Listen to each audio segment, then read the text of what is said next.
Praise the lord. మీ అందరికీ దేవుడి నామమున బాగున్నారా? ఉదయకాల సమయంలో దేవుడు మనతో మాట్లాడుతున్న మాట చూడండి.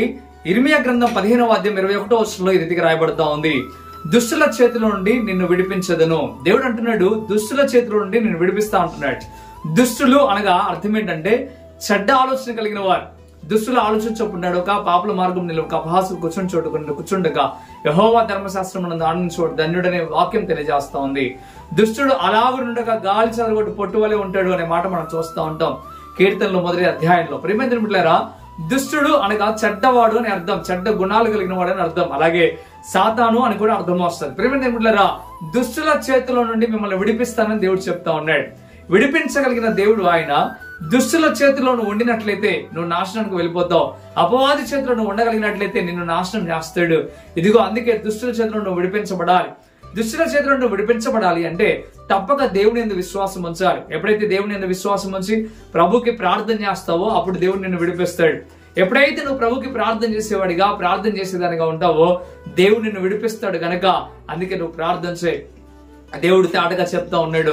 ఉదయకాల సమయంలో ఒకవేళ దుష్టు చూసి భయపడతా ఉన్నావా? ఇదిగో నీ పొరుగు వారు దుష్టత్వం కలిగి నేను ఇబ్బంది పెడతా ఉన్నారా? వారి చేతిలో నుండి నేను విడిపిస్తాడు. ఇదిగో దావీదు మహారాజు అంటాడు కదా, ఇదిగో నా శత్రువుల నుండి నువ్వు నన్ను రక్షించువాడు నీవే అంటాడు.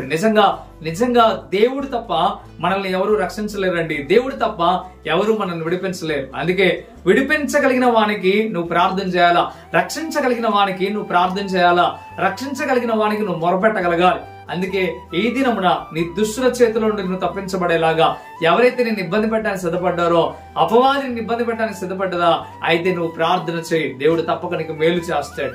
ఇదిగో బైబిల్లో చాలా మంది వారు విడిపించబడటానికి ప్రార్థనలు చేశారు. అంధకార సంబంధమైన చీకటి కార్యంలో చిక్కుకపోయిన వారు ప్రార్థన చేస్తే విడిపించబడ్డారు. ఎంతో మంది విడిపించబడిన వారు ఉన్నారు. ఈ దినమున నిన్ను కూడా విడిపించగలడు, నీ కుటుంబాన్ని రక్షించగలడు, నిన్ను దీవించి ఉన్నతమైన స్థితికి మార్చగలడు ఆయన. అందుకే నువ్వు ఇకనైనా ప్రభువాన్ని విడిపించు నాయన, దుష్టుల చేతిలో నన్ను విడిపించు ప్రభువాని నువ్వు ప్రార్థన చేయ. దేవుడు తప్పక నీకు మేలు చేస్తాడు.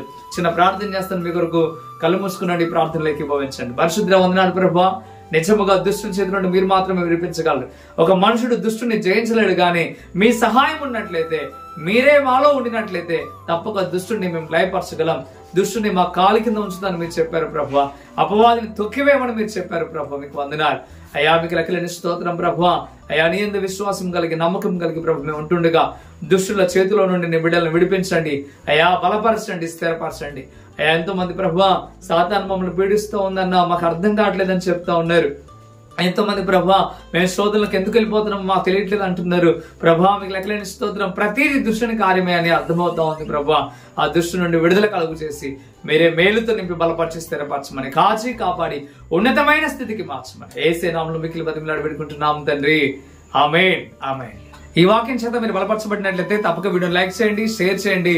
అలాగే కృపా టీవీ ఇండియా యూట్యూబ్ ఛానల్ ఎంతవరకు సబ్స్క్రైబ్ చేసుకోకపోతే ఎక్కడైనా మీరు సబ్స్క్రైబ్ చేయండి. మీ ప్రార్థన అవసరాల కొరకు మమ్మల్ని సంప్రదించండి.